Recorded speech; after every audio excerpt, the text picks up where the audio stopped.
Hi, everyone. Welcome to Two Authors, a Beverage, and a Book. No, it's actually two authors, a book, and a beverage. I always get it mixed up. Cheers. We all have our Hi, wine. everyone. So, Welcome. and today our guest is Liz Talley, and we are going to be talking about The Wedding War, which is a delightful book. I loved it. I've read it a long time ago, but I've been refreshing today, but I loved it. And Judy's read it. And so we're going to, go on with it. And Liz, tell us a little bit about you. Okay, so I am a Southerner. So the book is set in the South. It's set in Louisiana, actually the city where I live, which is Shreveport. And so I'm a Southerner. I started writing romance for Harlequin. I have since moved on to more of a women's fiction, which is what The Wedding War is. And I really love that move. I think it's where I am in my life. And so I think I've done I've published 30 stories, a couple of novellas, most of them are full length. And I have a new book coming out in January called Deconstructed. And it's also set again in Shreveport. So just a romance women's fiction writer, loving what I do. Awesome. So we're going to kind of bounce off. I'm going to I'll let Judy start with questions and then I'll bounce in and we'll go from there. Great. So, did you know someone or have some friends that actually had a wedding war? How did you think about this?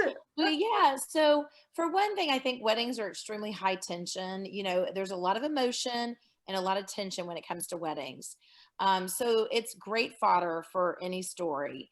But actually the way I came up with it is I don't write, I walk with some other writers, and we often plot and brainstorm and talk about writing and talk about our journey. That's what all writers do when we get together. So we were walking one day, and one of my friends, her daughter dates another of my friend's son. And the friend I was walking with is a very even keeled, laid back, chill person. But her daughter's boyfriend's mom, who's also a friend, she's just very, I call it extra. I mean, I love her. She's a great, great person, but she's just one of those women who is very, everything has to be done not a certain way, but it's over and beyond. You know what I'm saying? So very, very Southern, very, she does everything the right way, and she's a great person. So I don't mean to make her sound bad, because really Tennyson, who I kind of spun that character from her, not exactly like her, but kind of spun it. You know that? Yeah. I love Tennyson. She's one of my favorite characters I've ever written, because she's so complicated. And she's really on surface, she's one thing. Underneath, she's quite another, which I love. She's a true onion of a character. You have to peel her, and when you get to the inside, she's a lot sweeter.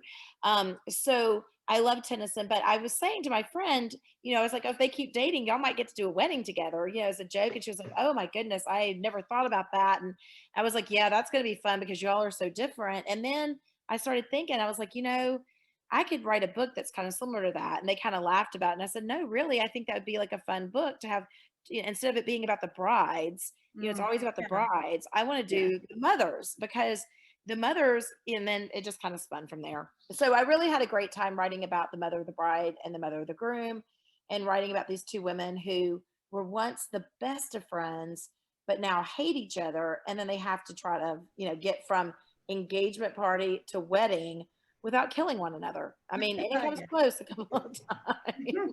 There are a couple of times when you think, oh, someone's going to die. So anyway. Well, they talk about the bridezilla a lot, but they really don't talk about the bride mother. Oh yeah, the moms. The moms are the worst, I think. I swear, because they all want this, and they, the groom's mother wants this, the mother of the bride wants this, and yeah, I've planned a couple of weddings in my time, and it's always stressful. It's always stressful. I really like both your characters, Tennyson and Melanie. I did not care for Kit. Oh yeah. Well, no. Well, I just kind of got to thinking about a guy like Kit, who'd been so handsome his entire life, so charmed his entire life. Yeah. And that's who he is. He's the women chasing his entire life.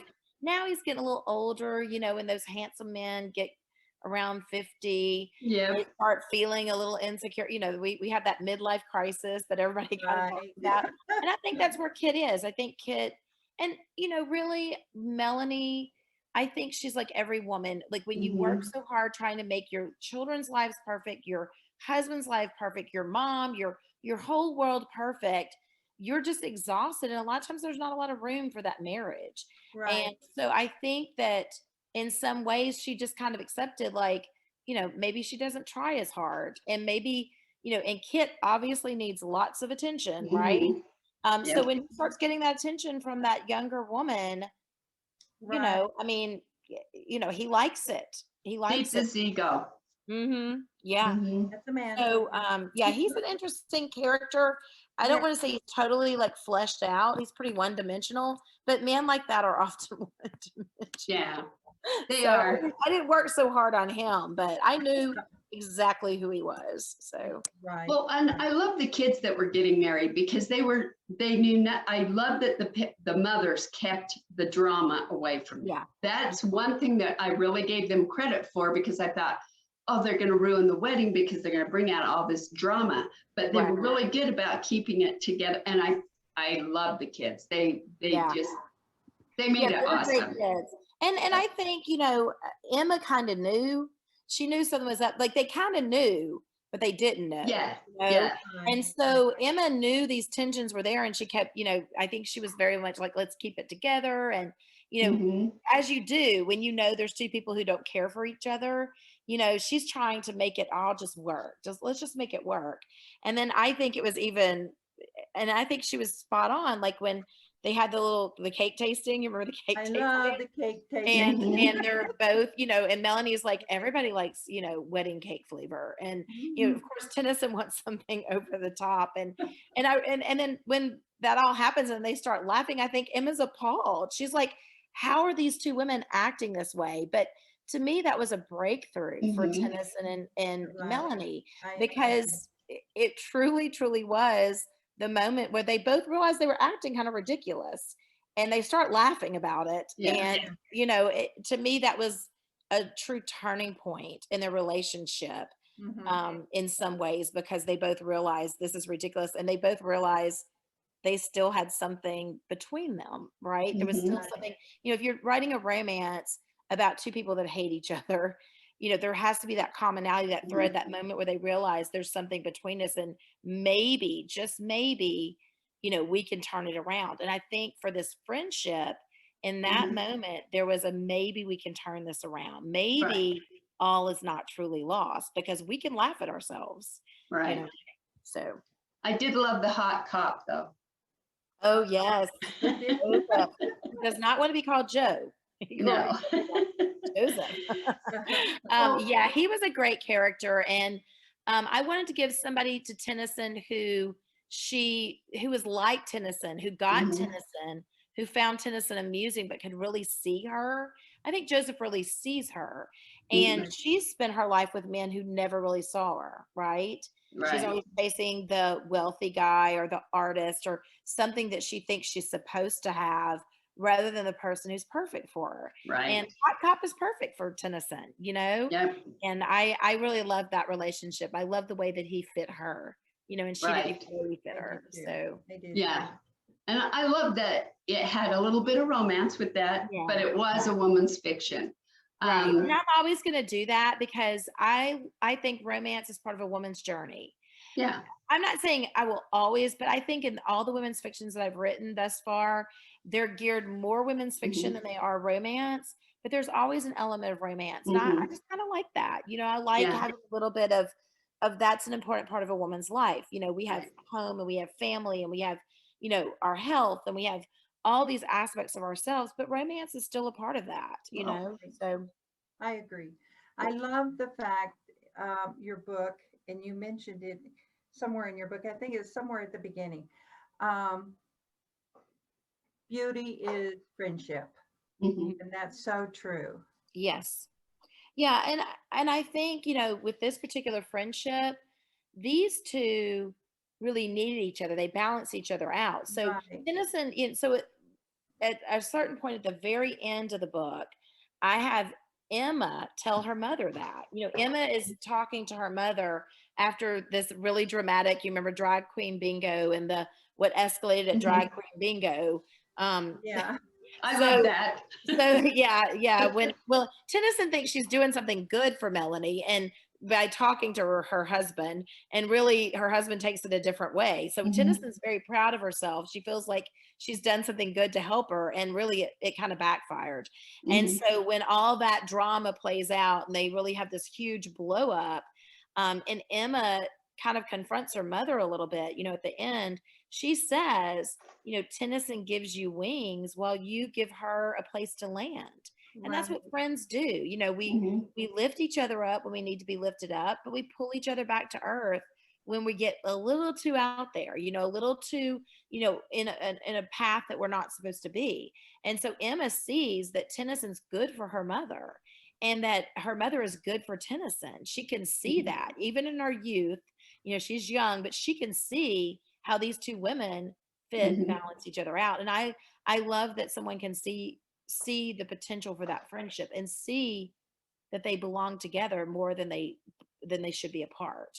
So I kind of liked how Emma did that. Right. Well, Liz, I love the book. I do too.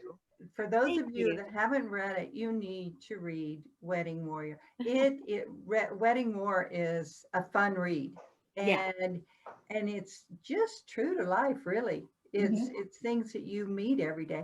I appreciate you coming on and talking to us today. Sure.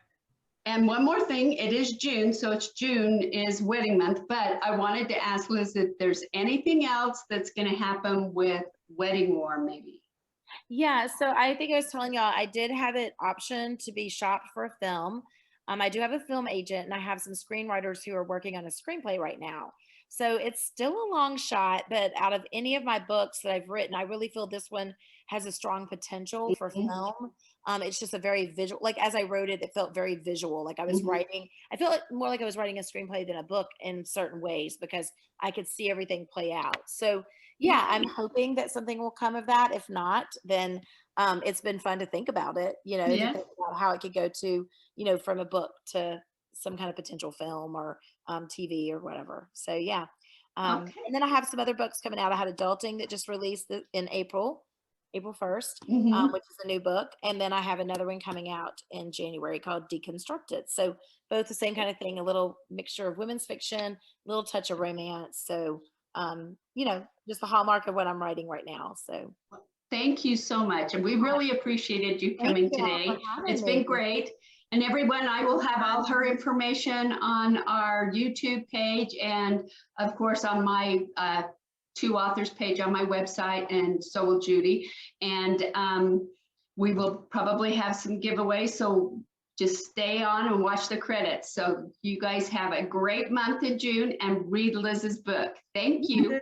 Best of luck, Liz. Yep. Judy. Cheers. Bye-bye. Oh yeah, let's Best of luck toast with out. Yeah. Cheers.